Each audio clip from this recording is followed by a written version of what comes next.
first of all, I want to issue high compliments to ChatGPT for coming up with that list so far, because it's, to my experience, dead on accurate. A lot of us who are drawn to coaching and healing have that urge to connect with other people in an intimate way. But that's not the skill set that makes for the ability to go out into the outside world and promote yourself. And this gives you such a huge tool that you can use to represent who you are and what you do inside in a way that's plug and play. I don't know about you. I don't know how many first, second, and third drafts you write of your books, but you got to get past the first hump. Yeah, I'll give you a hint. It's way more than 3. yeah, totally. Wow, what a mind-expanding session we've got for you. The big thing for me was learning how to make AI not scary and not fuzzy amorphous, to find out what we practically can do with it as coaches and therapists and healers. And it's a genius partnership if you can figure out how to use it. And we show you how in this episode. Yeah, so this episode is all about AI for coaches and coaching. And what we started out with, it was a 100% improvisational experience where Gay asked a few questions, which allowed us to build the foundational principles of how you'd want to run your own coaching organization, what the biggest challenges are that most coaches have, how to overcome them, but more importantly, how to write outside copy, how to write blog posts, how to create images, and grow your practice, grow your visibility, grow your expert status with very little work. This is something that literally can save you 10 hours of time and compress it into 15 minutes. I believe you're going to be able to impact more people, make more money, and have a lot more fun spending time in your superpower. So hope you love this episode, watching it, consuming it, as we did making it.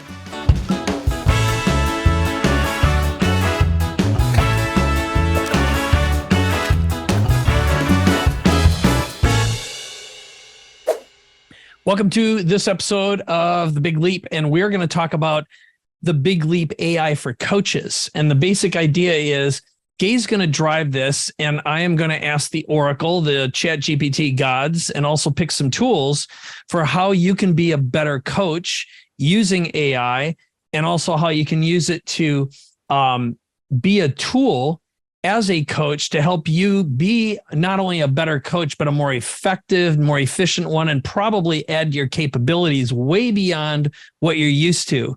So maybe you could set up a scenario, Gay, of how you would like this to go. And we are improvising this whole thing, by the way.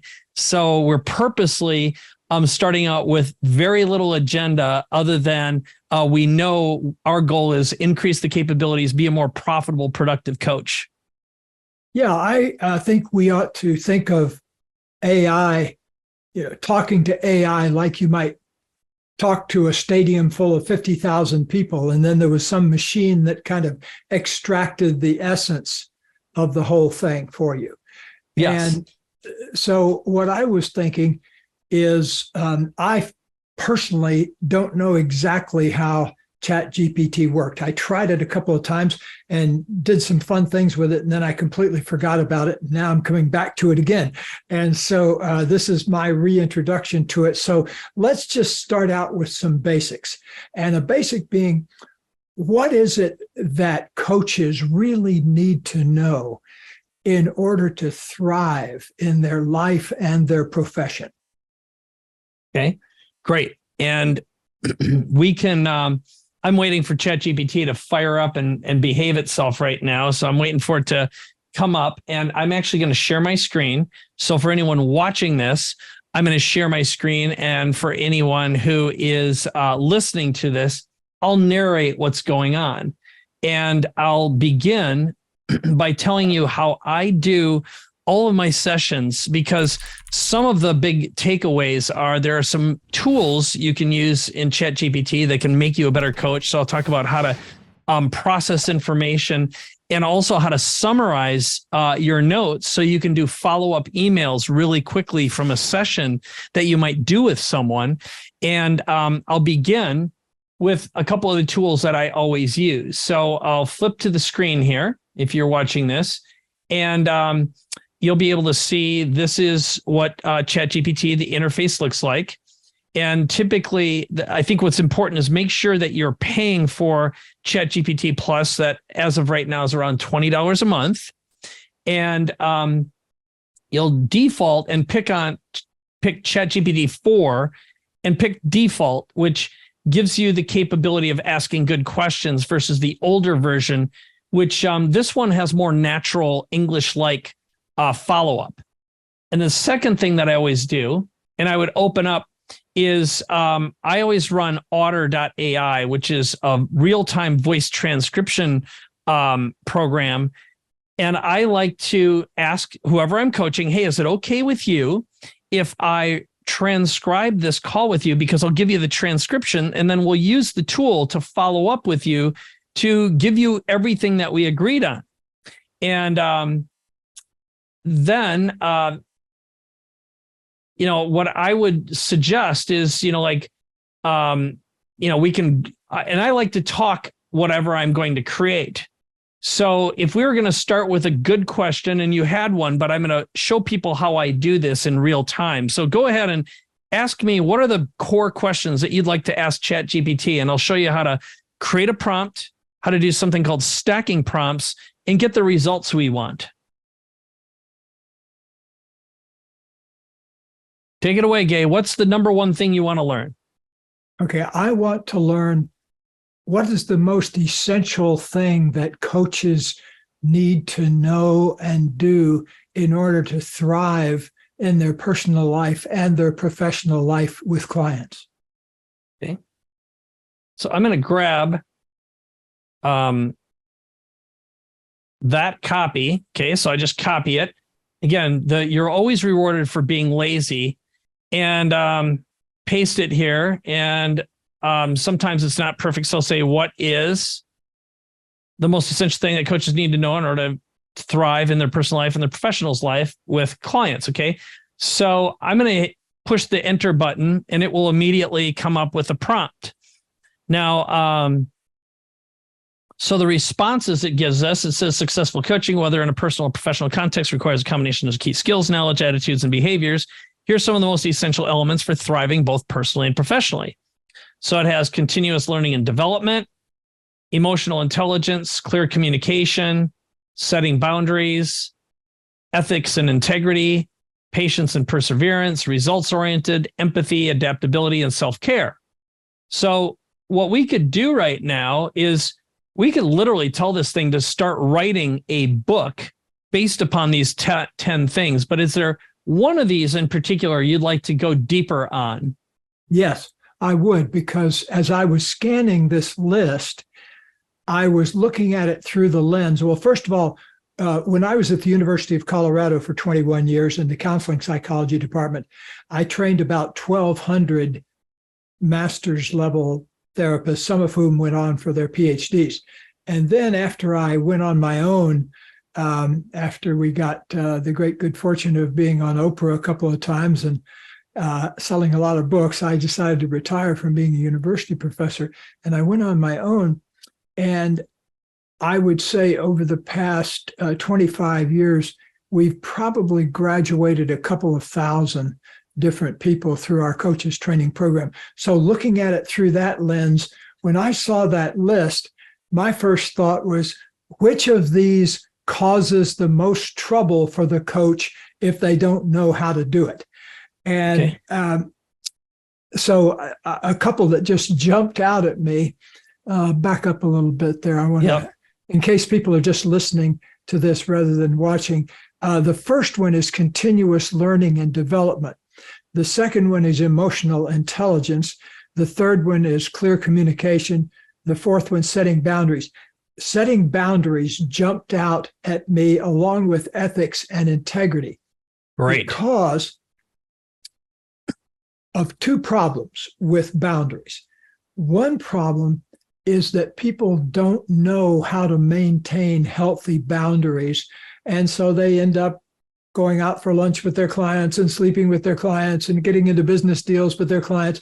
And believe me, at this stage of the game, I've seen every version of the things that can come from people doing things with their clients that they wouldn't if they had a little bit better boundaries between them.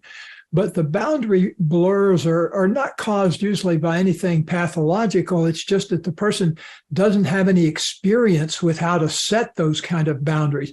And I think generally speaking, our educational institutions, the ones that I've seen anyway, don't do a particularly good job of handling those very practical aspects of things. That's one thing I was proud of the program we did at University of Colorado when I was there, because we did have the practical as well as the theoretical. Another thing is in the area, the first one that has to do with continuous learning and also emotional intelligence. A lot of people, if you think about it, get into their profession when they're in their 20s or 30s. And a lot of people don't even develop a deep sense of emotional intelligence really until well into their 40s and 50s. I remember one time talking to a very famous therapist, Dr. Alexander Lowen, one of the founders of bioenergetics.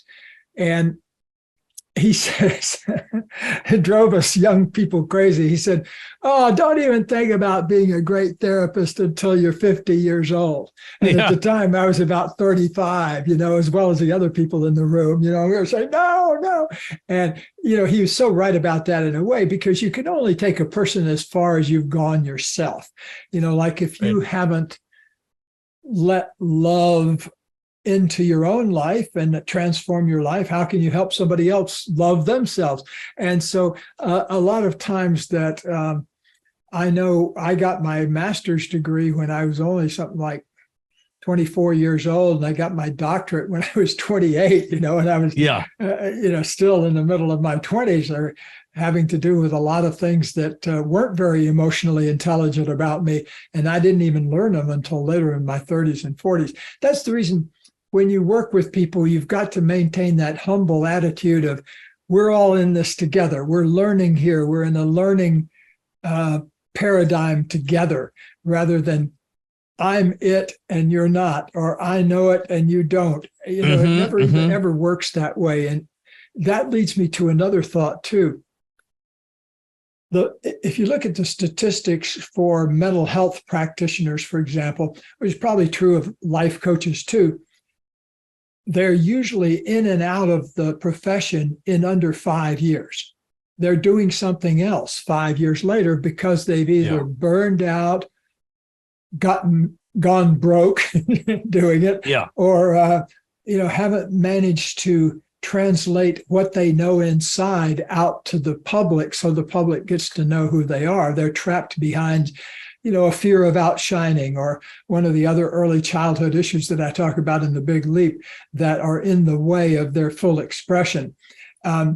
So first of all, I want to issue high compliments to ChatGPT for coming up with that list so far, because it's, to my experience, dead on accurate. Okay. Well, I'm going to make a few comments here before we dive in a little bit further, and I'm going to show you a couple really cool tricks, which I adhere to whenever I'm coaching and doing business with ChatGPT, because what happened here is you came up with a prompt, and as an experienced coach, you got it reflected back some of the most important ones, arguably probably in some of the best orders. And we're going to ask it to go deep on some of these. And I'm going to show you how to stack a prompt next. But I'm also going to show you as a resource how we can go further and have it actually create an SOP, a standard operating procedure that our assistants can follow. We can have it write outbound emails that have some of the stuff in there and do the correspondence for us, the kind of thing that most coaches don't want to do, but also being able to summarize our notes after the fact to get even better results. So I always say that one of the things that this is the ultimate capability amplifier. It increases our capabilities dramatically and helps us with things that we're not good at or don't want to be good at.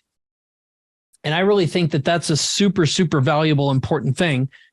And there's also picking the right tool for the job. So ChatGPT is really good at a lot of things. There's some things it's not good at, and there's specialized tools to be even better. So the first thing I'm going to do is start out, and I'm going to just go with your first inclination, which was the setting boundaries. So I'm going to, again, use the combination of tools to create a new prompt. And the prompt, which I'm going to talk into order right now, is I'm going to say, I want you to create a detailed list of the top 10 boundaries that must be established both as a personal and professional coach, with a description of each one that would be appropriate to share with a professional team, my executive assistant, and the clients. And then I want you to draft an outbound email that I can share with my client about the top 10 professional boundaries that we are going to adhere to as professionals and to my client. I want that email to be written from Hendricks, who is the author of The Big Leap, and write it in his voice in a professional but engaging, emotional, and entertaining tone. Okay. So that is the blurb. Okay. That's a lot. That is a stack. And it's built on top of the original foundation of what we got. Okay. So now it's going to produce, be happy to help. Here are the top 10 boundaries. So confidentiality, time management, professionalism, responsibility, non-judgment, objectivity, commitment, scope of practice, respect, self-care. Okay, and now we're going to craft an outbound. So a leap forward, our top 10 professional boundaries. Dear clients, I hope this message finds you right to discoverers and eager for growth. As we embark on this exciting journey together, I want to establish the ground rules, not as constraints, but as stepping stones to pave our path to success.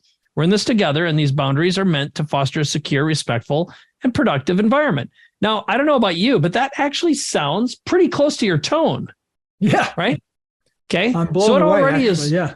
It's read everything you've ever published online at this point and built it into the large language model, just so you know. So here we go. Your trust is precious, and I assure you what we share in our session stays in our sessions. That is very Hendricks-like.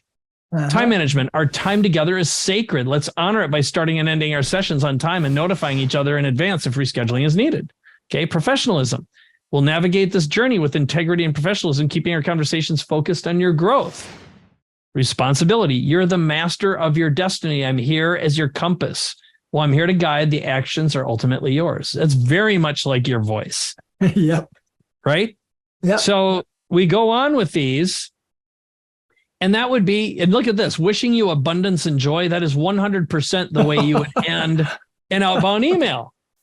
Now, I'm going to show you two things. Now I'm going to say one more. I want you to write an outbound message to my professional executive assistant, notifying her that this is an email that we want to send to all new clients, along with the list of our top 10 boundaries once someone has engaged with us and has scheduled their first appointment. So I select that. Select, copy, pop it in here. And right now, ChatGPT is smart enough to, there we go. So action needed, dispatch welcome email to new clients. Dear assistant's name, I trust this message finds you well. I've crafted a welcome email for our new clients to introduce them to our coaching approach, establish our top 10 professional boundaries. This email will set the tone for a professional relationship and manage expectations from the get-go. Da-da-da-da-da. There it is. The attached document also includes a detailed description of our top 10 boundaries. It's for internal use only and can serve as a useful resource for any queries you might get from our clients or team. Okay. Pretty well done. Pretty well done. And you could do the same thing. Let's say if you wanted to send out some aspect of this as a weekly newsletter, you could tell it to do it. Yeah. So let's do that. Let's create. I'm going to just go to this right now, and I'm going to create a new prompt, a new stack, and it will be, I want you to write a blog post about setting boundaries that includes the top 10 boundaries you had previously written in the voice of Gay Hendricks as an entertaining, engaging, and visceral blog post that begins with a funny joke about boundaries and emotional intelligence. Make sure you end with a list of the top 3 next steps someone should take to pursue their growth as a professional coach. Okay.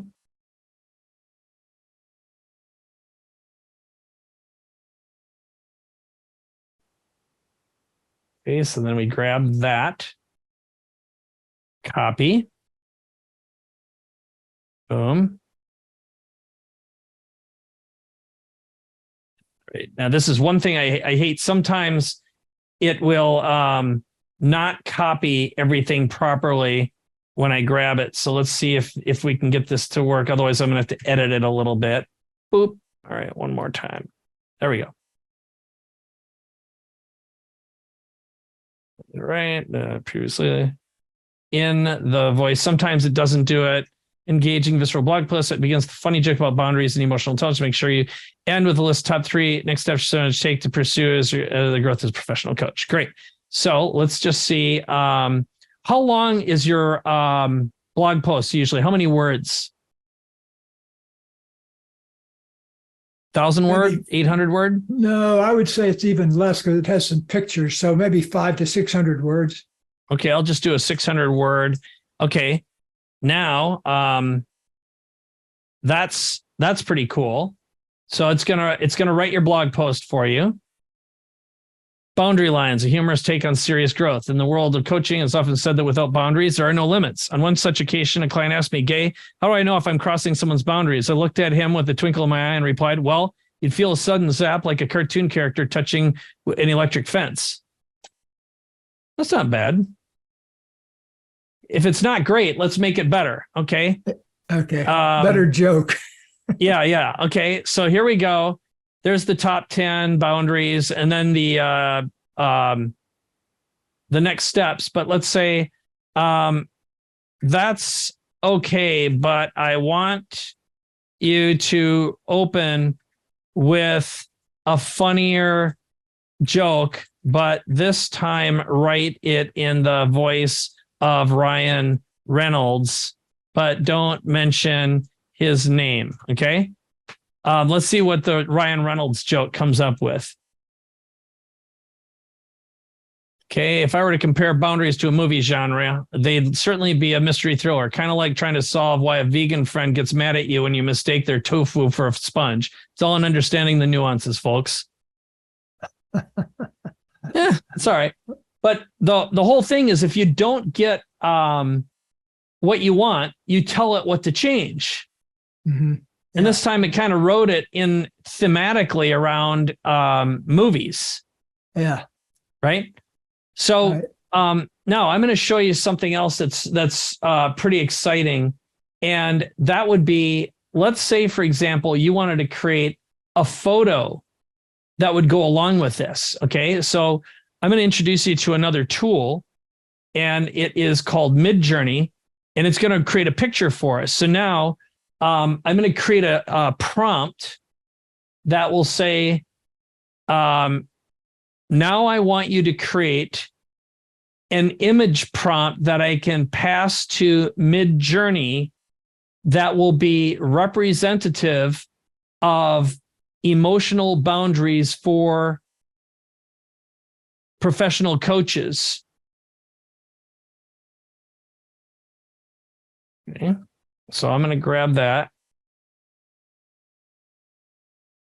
And now note that this means I don't necessarily even need to know how to prompt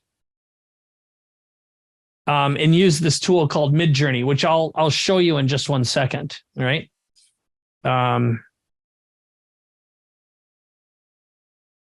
Okay, so there we go.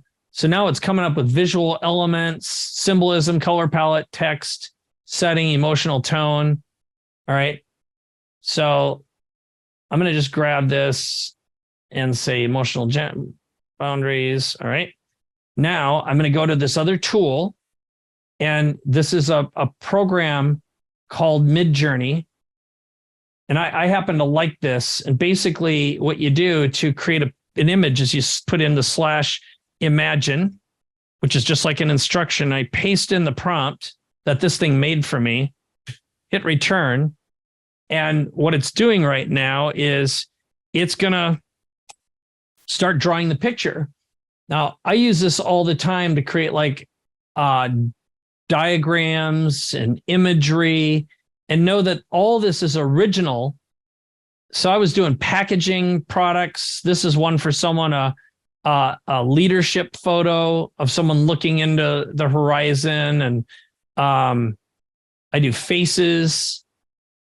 Here's my son was doing Joe Biden covered in tattoos for something he was working on. But what it starts doing is drafting this. And here you can see it's actually making a picture of two people seated. And it's about 78% of the way drawing it. But again, this is 100% original, unique art. And I'm going to zoom in on this a little bit, and you can pick which one of these you like the most. And I'm going to have it do a detailed version. So, one's a coach image, sports person. Here's one, two people. Here's white guy and a black guy. They're holding hands. Here's another one where they're sitting in a chair. Do you like any of these at all? No. No. Okay. So now I might say, so that again, we can start again. I think it'd be better to have it without them holding hands. Yeah. Yeah. If it's a coaching situation. Yeah. That's what I was thinking too. So I'm going to do something completely different with our own prompt. And I'm going to just say, imagine a professional business coach sitting alongside should I do a female business coach? Okay. Alongside a professional, business woman in any kind of an environment? Yeah. An office, a skyscraper office with outside the window of the, I call it the skyline of New York City. Okay.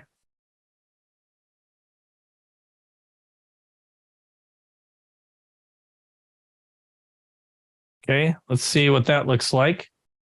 For some reason it cut this off. The little box didn't work for some reason. I'm going to try that again. Professional business coach sitting alongside professional woman in a skyscraper with in a skyscraper office. Yeah, office. Okay, office. View of the New York City skyline outside. Okay. Let's see if that gives us something better. Okay, in the meantime, we did get a professional coach, but it didn't, we didn't have anything else in there. And again, that was a mistake. Sometimes the best images you create are actually mistakes, but these people that you see are not real. Yeah. Yeah. And soon we'll see them. And Midjourney always creates 4 pictures to start with, and then you can tell it to create variations after it builds them, or you can upsample them so they're super high resolution. And then we can paste it into our newsletter or our document later. Okay, so I'm getting the sense that the bottom lower third one is probably the best. And as soon as it gets to 100%, I'm going to give it an instruction on upsampling and giving us a high quality version of that. Okay, so here it is. And that one looks pretty darn good, don't you think? Yeah. Okay, so what I'll do then, and actually number 2 isn't too bad either. You know, they're clearly engaged. Yeah, it almost has looks a some little bit action too in it. engaged, but so I'm going to upsample version 2 and number 3, and it'll create high quality versions. Okay. So this one I kind of like better. And then if I click on this and I can open it in a browser, you'll see, I'm going to just share this with you so you can see the final. And now we have a very high quality picture that we can copy the image and paste it into an outbound newsletter. Okay. And I could just paste that like this along with our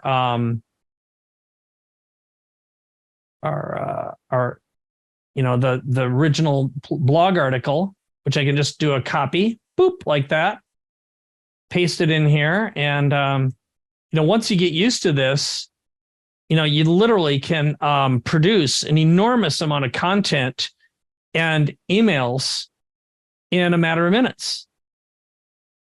And then you get just better and better at this all the time. And then the other thing we can do is create a copy of this prompt. All right. So I copy this link, and now I could share this with my executive, my EA, and say, next one, I want you to write the next one. Okay. So I'll just say, here's the prompt that created all of this. Okay. And I'll just create a link to it. And now anytime we click on that link, it would in fact open up in a window right inside their version of ChatGPT, and they can continue building on top of all of this knowledge that we've already built. Wow. Okay. That's really cool. Yeah.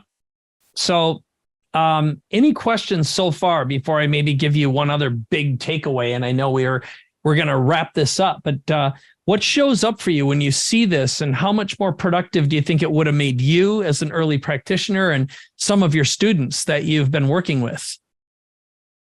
Well, it would have made everybody's life a lot better, because one of the universal problems that people have in our field is that a lot of us who are drawn to coaching and healing and being doctors and helpers of various kind is that we have that urge to connect with other people in an intimate way.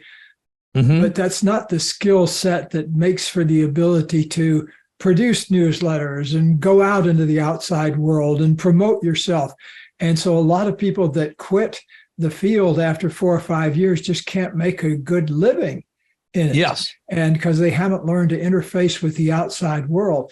And this gives you such a huge tool that you can use to represent who you are and what you do inside out to the outside world in a way that's very uncomplicated and not mysterious. It's just plug and play. Yes. Yep. That's 100% accurate.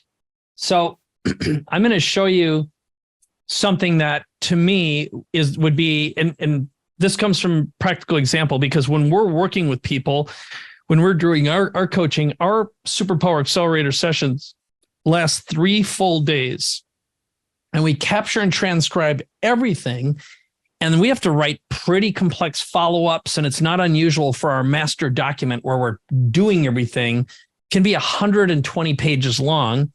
And I might draw out the beginnings of a full book with someone. In fact, we're at the point where we could probably not only create a brand and a product, but we could even write the majority of a full book based upon just simple dialogue like what we're doing right now.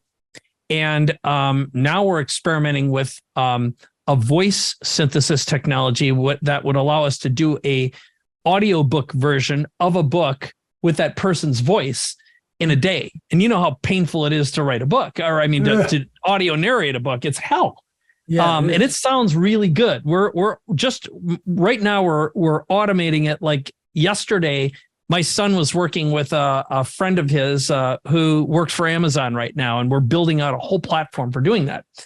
So I'm sharing this with you because the follow-up is the pain, right? And let's say you've been coaching someone. You say, I want you to summarize all of the notes from this and write a follow-up email with a summary of all of the action steps to be taken and a summary of each of the major topics we discussed and any links to books, resources, or videos that were mentioned in this session. Okay. So that is a prompt, and then we can feed our entire transcript into the tool. So I'll show you that as our kind of our closing piece here before we wrap up. But I would, this right now is a podcast transcript that you and I did some time ago about, actually it was using AI, and it's 17 pages in length. Okay. And I can click on export. So I can say, hey, I want this whole thing. And I can show speaker names, remove branding, combine paragraphs. So this is one of the key capabilities. But if I exported it right now and I fed this into ChatGPT with a command, I can almost guarantee you that I'll say, so I'll put this whole thing in here. Okay, so that's 17 pages of copy, along with a command that would say, I want you to summarize this transcript and turn it into a follow-up email that covers all of the points that we discussed, and write an outbound follow-up email from Mike Koenigs to Gay Hendricks, instructing him on what we agreed on doing and what needs to happen next. So that would be a prompt. Now, I'll show you the problem. When I paste this in, here's what it's going to do. It's going to tell me that it's too long and give me an error. Okay. So I'm going to use a different tool called Claude that will summarize this for us. So what I'm going to do is I'm just going to export this as a text file. And I'm going to just put it under the big leap, and I'm going to do AI for coaches, which is our the name of this episode. And I'll go to Claude, and I'm going to attach our this text file along with the prompt, which I'll go back to what I wrote earlier because I don't want to retype it. Oop, so here's the prompt. Claude is like ChatGPT, but it uses a slightly different model. I'll hit enter. And it's not always perfect, so it might not nail it. But if it does what it should do, there we go. Dear Gaius Kuzher, this is our one about rusting out, leading edge, surfing the leading edge, co-authoring a book. So here are all the points that you and I discussed. Musicians singing the same songs, your new book, daily workbook, concert. Okay, so that was a little summary, but you can see how we could take enormously long things. And this, by the way, is how I'm writing just about everything now. I meet with people and we have these long meetings, and, going through that and digging through it and trying to figure out what we talked about, it's a lot of work. And like you and I could sit down for a half a day and completely write a full book just by playing back and forth and come up with some ideas. We could name it. We could come up with and create a book cover design. And it's like now you're not limited by time, money, resources, capabilities, or tools, because this is your first draft partner. And it doesn't have to be perfect the first time. You know how I don't know about you. I don't know how many first, second, and third drafts you write of your books, but you got to get past the first hump. Yeah, I'll give you a hint. It's way more than 3. yeah, totally. I've actually one thing that I distinctly remember is I wrote the first paragraph of Conscious Loving probably 150 times. Oh, until I got it just the way I wanted it. And I also came across a while back notebooks that Leonard Cohen had kept. And there's this one song that I like of his that he spent 150 hours just writing the lyrics to. Oh, yeah. Unbelievable. And so with using ChatGPT as a partner, it really takes the lid off the possible creative inventions that you could come up with. Well, I'm very excited about this because I'm actually, in a way, a very lazy person in a way. Like I hate to do the same thing over and over again. That's just like me my too. Kryptonite. And so anytime I can get something to do a task for me, that's solid goal. So I really hope everybody puts a serious study on how to put AI to work for you. Otherwise, it can be kind of amorphous or scary, and it really doesn't need to be either one of those. It just boils down to what E. Koenigs wrote in one of his poems. It says something like, it's always the beautiful question that gets the beautiful answer. And, yes. As you refine your ability, as you make your prompts more beautiful, out comes a more beautiful product. That is 100% true. I couldn't agree with you more. And maybe what we can do just to finish this off is in the show notes, I'm going to include links to the tools and links to the prompt that I used with Gay. So you can actually click on that and use it yourself and see exactly how we did it. And then I'll make sure that I've got a link to the picture that we created inside here as well, which I've so you can see the image that we created as well. So this is the picture. And then I'll also include a link to the Midjourney prompt that made it so that you can literally copy paste it into Midjourney and see a picture like that. And there's lots and lots of other tools. I'm going to give you a free gift, which is my AI for Executives mini course that I made on how you can start using these tools now. And if you want to go down the rabbit hole, you can learn this. This is a totally learnable skill set. And so with that, any other last words, Gabe, before we wrap up with this episode? Make your life easy. Make your life more fun. Put AI to work for you as your partner. Right on. Okay, so with that, thanks for watching. Thanks for listening. The links are in the show notes. And if you're watching this on YouTube, there is a link in the description copy to all the goodies as well. Make sure if you know someone who could benefit from this, send them a link to this episode. Anyone who's a coach or wants to be a coach, it's a great way to get going and double, triple, quadruple your capabilities with very, very little effort and work. It will make you a better question asker and a better coach at the same time. So that's it. Thanks a lot. Thanks for being with us.